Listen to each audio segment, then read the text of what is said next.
Hi, good morning to all of you. आज बात करते हैं एक और मेडिसिनल प्लांट विदानिया सोमनिफेरा, जिसको हिंदी में अश्वगंधा के नाम से जाना जाता है। कॉमनली हम इसे इंडियन विंटर चेरी भी कहते हैं, जो कि अपने औषधीय गुणों के कारण काफ़ी फेमस है। अश्वगंधा जो कि सोलेनेसी फैमिली से बिलोंग करता है। आज हम अश्वगंधा की खेती के बारे में बात करेंगे एवं इसकी जो मेडिसिनल प्रॉपर्टीज़ हैं या औषधीय जो गुण हैं, किन किन बीमारियों में अपन अश्वगंधा का प्रयोग करते हैं। तो आइए बात करते हैं सबसे पहले अश्वगंधा, जो कि एक सोलेनेसी फैमिली से बिलोंग करने वाला पादप है। फिर बात करते हैं कि जो अश्वगंधा जो होता है, विभिन्न बीमारियों के इलाज में इसकी जड़ का एवं इसके फ्रूट का प्रयोग किया जाता है। इसके अलावा हम जानते हैं कि जो अश्वगंधा की जो फसल होती है या जो औषधीय पादप है, ये नकदी की फसल में आता है। इससे किसान डायरेक्ट मुनाफा कमा सकते हैं। बाज़ार में इसकी जड़ को या इसके बीजों को बेचा जाता है। इसके अलावा इसकी जो लंबाई होती है लगभग 3 से 4 फीट होती है और इसकी जो लीव्स होती हैं या जो पत्ते होते हैं, बैंगन के पत्तों के समान दिखाई देते हैं। और जो अश्वगंधा का जो पौधा होता है, उसमें गुच्छों के रूप में अनेक पुष्प लगते हैं और साथ में पत्रों के बीच में फल आते हैं, जिनका आकार लगभग मटर के समान होता है और पकने पर हल्के पीले या लाल हो जाते हैं। अश्वगंधा के जो बीज होते हैं वो मोटे होते हैं और आकार में हल्के चपटे भी होते हैं तथा विभिन्न बीमारियां जैसे कि डिप्रेशन, कोलेस्ट्रॉल या पेन रिलीफ में, सेक्सुअल डिजीज में, एंजाइटी में एवं कैंसर के उपचार में, वजन को कम करने में, कोलेस्ट्रॉल कंट्रोल करने में, वेजाइनल इन्फेक्शन में, ऐसी अनेक बीमारियों में अश्वगंधा का प्रयोग किया जाता है। मेनली इसकी जड़ का प्रयोग अपन करते हैं। जो अश्वगंधा होता है, इसकी जड़ का स्वाद हल्का कड़वा होता है और तीक्ष्ण होता है। जड़ों में तीव्र गंध आने के कारण इसको अश्वगंधा कहते हैं। इसके अलावा 1 से 1.5 इंच मोटी मूली की तरह शंक्वाकार और मजबूत होती हैं। अश्वगंधा की खेती की अगर अपन बात करते हैं तो भारत के विभिन्न राज्यों में आसानी से की जा सकती है। सबसे प्रमुख बात यह है कि अश्वगंधा की खेती के लिए हमें अधिक सिंचाई की आवश्यकता नहीं होती है। बात करते हैं राजस्थान में अश्वगंधा की खेती कहाँ कहाँ होती है। तो राजस्थान में अश्वगंधा की खेती कोटा है, झालावाड़, नागौर। इसके अलावा राजस्थान के समीपवर्ती जैसे कि मध्य प्रदेश का मंदसौर है, भानपुर, जावद, नीमच आदि मध्य प्रदेश के इन भागों में इसकी खेती की जाती है। इसकी सूखी जड़ें आयुर्वेद में एवं एलोपैथी की दवाइयों में काम में ली जाती हैं।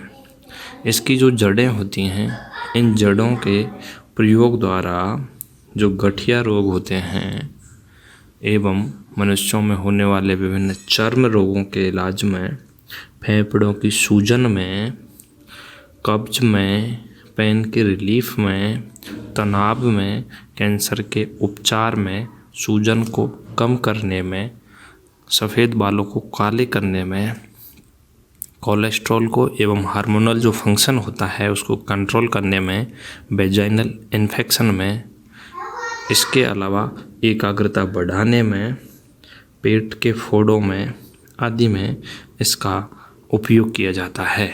इसकी जड़ें जो कि विभिन्न बीमारियों के उपचार में काम ली जाती हैं।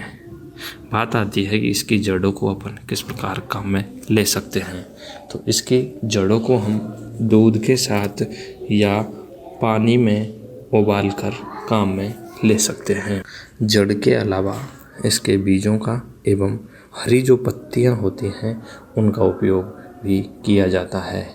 जैसे किसी फोड़ा या फुंसी के उपचार में हम इसकी हरी पत्तियों को हल्का तेल लगाकर पत्तों को गर्म करके फोड़े या फुंसी पर बांध सकते हैं, जिससे वह फोड़ा या फुंसी आसानी से ठीक हो जाता है।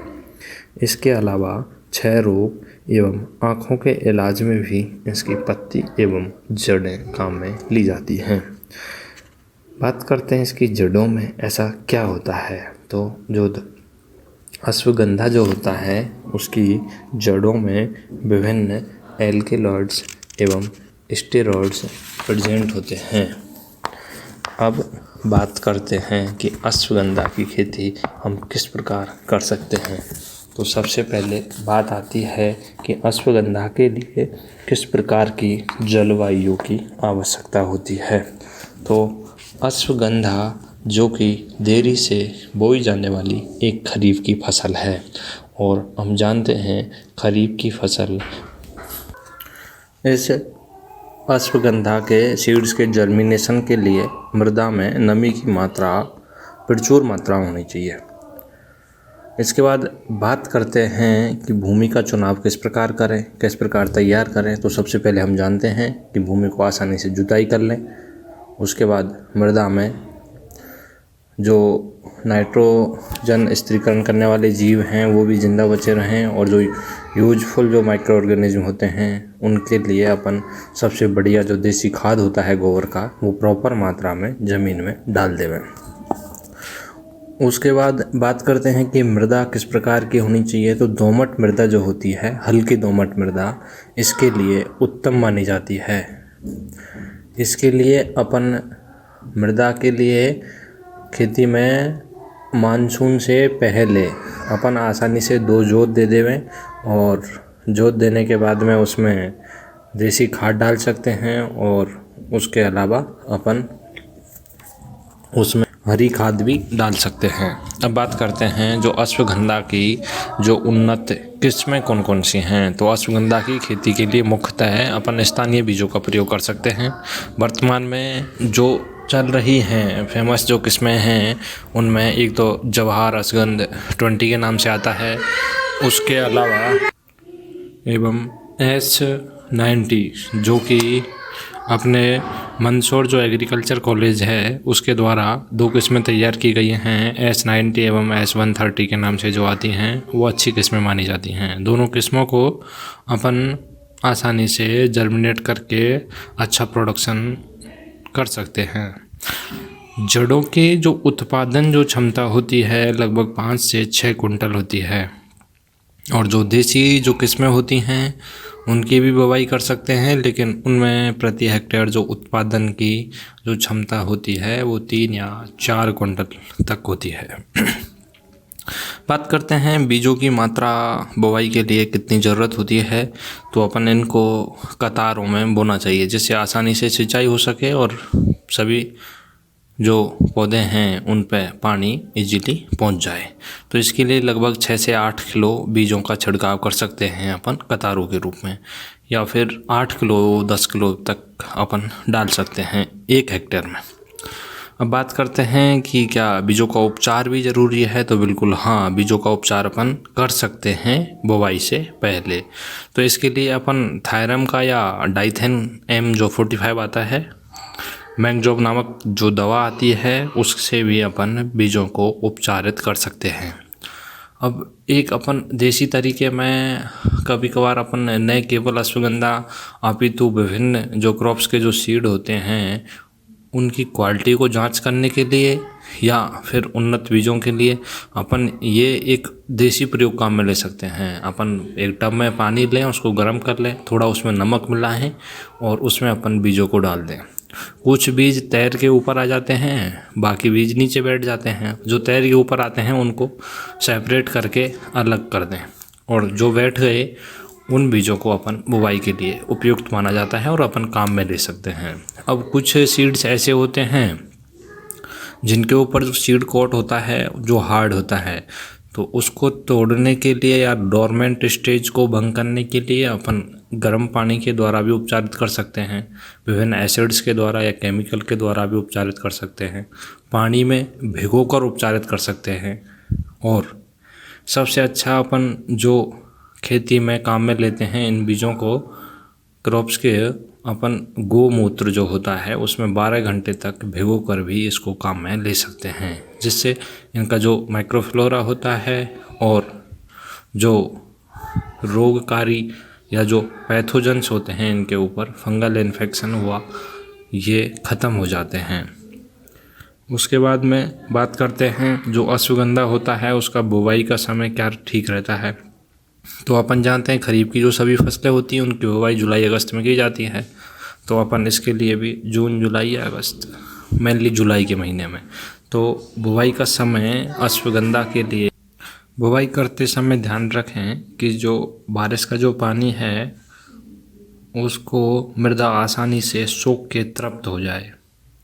अर्थात जुलाई या जून के महीने में बरसात स्टार्ट हो जाती है और जुलाई के अंत में अगस्त के शुरुआती दौर में आसानी से मृदा को पानी पर्याप्त मात्रा में सूख कर तृप्त हो जाती है। तो उस समय बुवाई करने से क्या होता है कि प्लांट का आसानी से जो अश्वगंधा के जो सीड होते हैं जर्मिनेशन आसानी से हो जाता है और प्रॉपर मात्रा में ग्रोथ होती रहती है। अब बात करते हैं जो अश्वगंधा की जो बुवाई किस प्रकार करनी चाहिए। तो अश्वगंधा की बुवाई अपन बीजों के द्वारा करते हैं या नर्सरी में अपन पौध भी तैयार कर सकते हैं। जिस प्रकार चावल की जो पौध तैयार की जाती है, मिर्ची की जो पौध तैयार की जाती है, उस प्रकार अश्वगंधा की भी पौध तैयार कर सकते हैं। बीज द्वारा बुवाई जो करते हैं कतारों में या छिड़काव तरीके से कतारबद्ध किया जाता है, जिससे आसानी से अपन सिंचाई कर सके।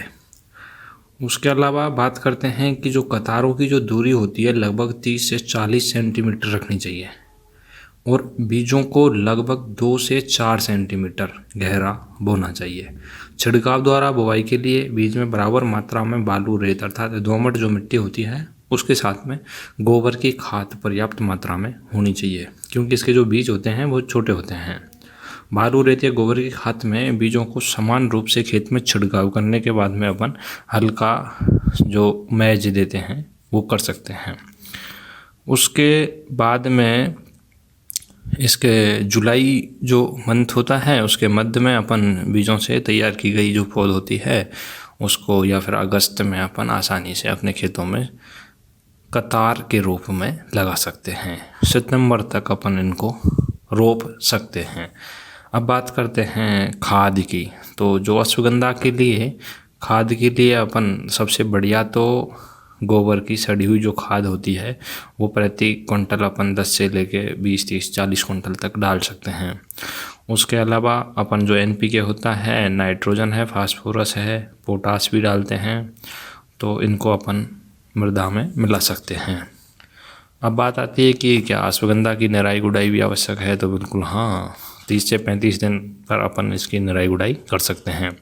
अब बात करते हैं कि खरपतवार उन्मूलन के लिए क्या करना चाहिए। तो अश्वगंधा जो होता है, क्योंकि जो सभी क्रॉप्स होते हैं विभिन्न जो पौधों के लिए अलग अलग तरीके खरपतवार जो अपन बायोपेस्टिसाइड्स होते हैं, हर्बिसाइड्स होते हैं, फंजीसाइड्स होते हैं आदि यूज करते हैं। तो जिनमें अपन इसके अश्वगंधा में खरपतवार उन्मूलन के लिए लगभग 0.75 आइसोप्रोट्योरॉन जो होता है बुवाई के समय अपन प्रति हेक्टर छिड़काव कर सकते हैं, तो उससे खरपतवार डेवलप नहीं होता है। अब बात करते हैं सिंचाई की। तो मेनली जैसा देखा गया है कि अश्वगंधा की खेती के लिए सिंचाई की आवश्यकता नहीं रहती है। अगर प्रॉपर ढंग से मृदा ने अच्छी तरीके से पानी सोख लिया है तो अपन को उसमें सिंचाई करने की ज़रूरत नहीं पड़ेगी। लेकिन हाँ, अगर वर्षा नहीं होती है तो अपन एक बार सिंचाई कर सकते हैं। अब बात आती है कि अश्वगंधा पे कीट या विभिन्न जो वो रोग होते हैं उनका डर रहता है, तो कीट प्रबंधन के लिए इतना डर नहीं रहता है, क्योंकि ऑलरेडी यह जो पादप होता है इसमें कुछ जहरीली एक्टिविटी भी होती हैं, तो जिनके कारण इस पर कीट का संक्रमण कम पाया जाता है। जैसा कि अपन जानते हैं कि ये एक ऐसा मेडिसिनल प्लांट है जिसको अश्वगंधा एवं तंबाकू के कुछ मिर्ची के पत्ते मिलाकर अपन जो विभिन्न और जो पुष्पीय जो पादप होते हैं उन पर कीटों के संक्रमण को रोक सकते हैं। कभी कभार जो फल उत्पादन करने वाले जो प्लांट्स होते हैं तो उनमें फंगल इन्फेक्शन लग जाता है, तो फंगल इन्फेक्शन को रोकने के लिए अपन अश्वगंधा, मिर्ची, तंबाकू, साथ में लहसुन का जो पेस्ट है उसको लगभग 7 दिन तक बंद करके उसको स्प्रे कर सकते हैं। तो ऑलरेडी एक अच्छा मेडिसिनल प्लांट है। अब बात करते हैं क्या इसमें कोई रोग का भी डर रहता है, तो बिल्कुल हाँ, इसमें झुलसा या अंगमारी रोग लग सकता है, गलन उत्पन्न हो सकती है ज़्यादा पानी से जड़ों में। और मेनली अपन को याद रखना है कि जो जड़ों का जो प्रोडक्शन है मार्केट में जड़ें ही बेची जाती हैं, तो अगर गलन रोग लग जाएगा तो जड़ों का प्रोडक्शन डाउन जाएगा और अपने जड़ ही इम्पोर्टेंट हैं। उसके अलावा अगर जैसे इनमें झुलसा या अंगमारी रोग का अगर प्रकोप है 60 से 90 दिनों के बाद में हो सकता है झुलसा रोग, तो झुलसा रोग के लिए हम जो निचली जो पत्तियां होती हैं वो पीले रंग के गोल गोल चकते या धब्बे बन जाते हैं, बाद में धब्बे भूरे हो जाते हैं और डालियों पर भी प्रभाव पड़ सकता है, जिसके कारण पत्ते मुरझाकर गिर जाते हैं और संक्रमण के कारण कभी कभार पौधे की मौत भी हो सकती है। इसके लिए अपन जो मैंगजेब होता है उसको 3 ग्राम प्रति लीटर घोल कर अपन छिड़काव कर सकते हैं। बात करते हैं क्या पादप की जो जड़ें हो उनमें अगर गलन रोग हो जाए तो अगर पादप की जो जड़ें हैं अगर गलने लग जाती हैं तो जिसके कारण पत्तियां हैं जो पीली पड़ जाती हैं, तो अपन इस कैरेक्टर को देख के भी पता लगा सकते हैं कि जड़ें गलना स्टार्ट हो गई हैं। तो जो पीली पड़ी जो कमज़ोर पत्ती होती हैं वो सूखने लगती हैं, और इस रोग के लिए भी अपन क्या करते हैं कि पानी की मात्रा को कम करें और तापमान बढ़ेगा तो आसानी से रुक सकता है, इतना प्रकोप नहीं रहता है। बात करते हैं डिजीज़ कंट्रोल, जैसे कि और विभिन्न गलन रोग है और भी झुलसा रोग है, कीटों के रोग हैं, तो उनसे बचने के लिए अपन और क्या कर सकते हैं। तो मेनली गलन को रोकने के लिए तो ये एक यह है कि खेत में पानी की निकास व्यवस्था उत्तम होनी चाहिए, अर्थात जल निकास की जो व्यवस्था है ऐसी हो कि जिसमें पानी ठहरे नहीं, तो गलन रोग की समस्या नहीं होगी।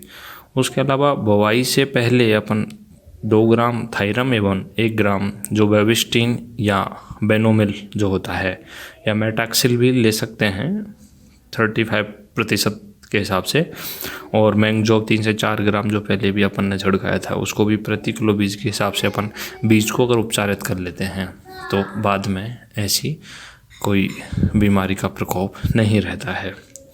उसके अलावा अपन जो बीज हैं वो विश्वास पात्र दुकान से ही खरीदें, जो कि अपन ने 2 वैरायटी बताई थी जो एग्रीकल्चर कॉलेज द्वारा विकसित की गई थी, उनको अपन उपयोग कर सकते हैं। मेनली जो बीमारियों का जो डर रहता है, फंगल इन्फेक्शन का डर रहता है, वो अपनी जो देसी घर की किस्में होती हैं उनमें ऑलरेडी इन्फेक्शन हुआ रहता है, तो जर्मिनेशन के बाद भी प्लांट में वो उपस्थित रहता है। अब बात करते हैं कि फसल की कटाई किस प्रकार की जाती है, कब की जाती है। तो जब पौधे की पत्तियां पककर पीली पड़ने लग जाती हैं, लाल रंग के सूखने लगें, तो मान लो कि परिपक्व हो गई है। तो इस अवस्था में आने में लगभग 150 से 180 दिन का समय लगता है, अर्थात 180 दिन में फसल जो है वो पककर तैयार हो जाती है। अब बात मतलब कि टाइम आ जाता है लगभग फरवरी एवं मार्च का, तो उस समय अपन खेत को जड़ सहित खेत से इन अश्वगंधा के प्लांट्स को उखाड़ लेते हैं। उखाड़ कर जो जड़ें होती हैं उनको सेपरेट कर लिया जाता है और छोटे टुकड़ों में काट काट कर सुखाने के लिए छत पर डाल दी जाती है। अब श्रेणीकरण जो विधि है वो भी काम में ली जाती है, जैसे कि जड़ों का जो ऊपरी भाग होता है उसका छिलका पतला होता है। ए श्रेणी वाले जो ए श्रेणी के होते हैं जिनको अपन ग्रेड के नाम से जानते हैं, grade A, grade B, grade C. उसके अलावा जो ग्रेड बी जो होती है उनमें जड़ों के बीच का भाग आता है, औसतन लंबाई लगभग 3 सेंटीमीटर होती है। अब बात करते हैं कि इनमें जो मात्रा होती है एल्केलॉइड वगैरह की, तो जो ग्रेड ए जो है, ग्रेड ए में अपन ने बात की थी कि लंबाई का लगभग करीब 5 सेंटीमीटर जो भाग होता है पतला, वो ग्रेड ए में आता है, जिसमें एल्केलॉइड की मात्रा कम होती है जबकि स्टार्च की मात्रा अधिक होती है। देखने पर सफ़ेद कलर का होता है, चमकदार होता है। जबकि जो ग्रेड बी होता है, ग्रेड बी में एल्केलॉइड की मात्रा बराबर होती है और स्टार्च की मात्रा भी एल्केलॉइड के जितनी ही होती है, 3 सेंटीमीटर तक। बात करते हैं ग्रेड सी, जो जड़ का जो अंतिम भाग और जो उसमें रेसेज ऑफ फाइब्रस जो एरियल पार्ट होता है, उसमें जो स्टार्च जो होता है वो बिल्कुल नहीं होता है। कौन से में? Grade C. ग्रेड सी में जड़ का अंतिम भाग आता है, रेसे आते हैं, स्टार्च की मात्रा नील होती है, पतला भाग होता है, परंतु एल्केलॉइड की मात्रा इस भाग में ग्रेड सी में सर्वाधिक पाई जाती है। उसके अलावा एक ग्रेड डी होता है जिसमें निम्न श्रेणी की जो जड़ें होती हैं, जो मोटी कटी फटी कम ठोस होती हैं, छोटे टुकड़ों में होती हैं, वे। बात करते हैं उपज की, तो लगभग पर हेक्टेयर 5 से 6 कुंटल जड़ों की उपज होती है और 6 से 7 कुंटल प्रति हेक्टेयर जो बीज होते हैं वो भी इससे प्राप्त हो सकते हैं, जिनसे अपन मार्केट में सेल करके आसानी से मुनाफा कमाया जा सकता है। तो जैसा कि अपन ने बात की थी, आज एक मेडिसिनल प्लांट जिसका नाम है विदानिया सोमनीफेरा, सोलेनेसी कुल से बिलोंग करता है और एक बहुत ही अच्छा plant. Hi, good morning to all of you. आज बात करते हैं एक और मेडिसिनल प्लांट विदानिया सोमनीफेरा, जिसको हिंदी में अश्वगंधा के नाम से जाना जाता है। कॉमनली हम इसे इंडियन विंटर चेरी भी कहते हैं, जो कि अपने औषधीय गुणों के कारण काफ़ी फेमस है। अश्वगंधा जो कि सोलेनेसी फैमिली से बिलोंग करता है। आज हम अश्वगंधा की खेती के बारे में बात करेंगे एवं इसकी जो मेडिसिनल प्रॉपर्टीज़ हैं या औषधीय जो गुण हैं, किन किन बीमारियों में अपन अश्वगंधा का प्रयोग करते हैं। तो आइए बात करते हैं सबसे पहले अश्वगंधा, जो कि एक सोलेनेसी फैमिली से बिलोंग करने वाला पादप है। फिर बात करते हैं कि जो अश्वगंधा जो होता है, विभिन्न बीमारियों के इलाज में इसकी जड़ का एवं इसके फ्रूट का प्रयोग किया जाता है। इसके अलावा हम जानते हैं कि जो अश्वगंधा की जो फसल होती है या जो औषधीय पादप है, ये नकदी की फसल में आता है। इससे किसान डायरेक्ट मुनाफा कमा सकते हैं। बाज़ार में इसकी जड़ को या इसके बीजों को बेचा जाता है। इसके अलावा इसकी जो लंबाई होती है लगभग 3 से 4 फीट होती है और इसकी जो लीव्स होती हैं या जो पत्ते होते हैं, बैंगन के पत्तों के समान दिखाई देते हैं और जो अश्वगंधा का जो पौधा होता है उसमें गुच्छों के रूप में अनेक पुष्प लगते हैं और साथ में पत्रों के बीच में फल आते हैं, जिनका आकार लगभग मटर के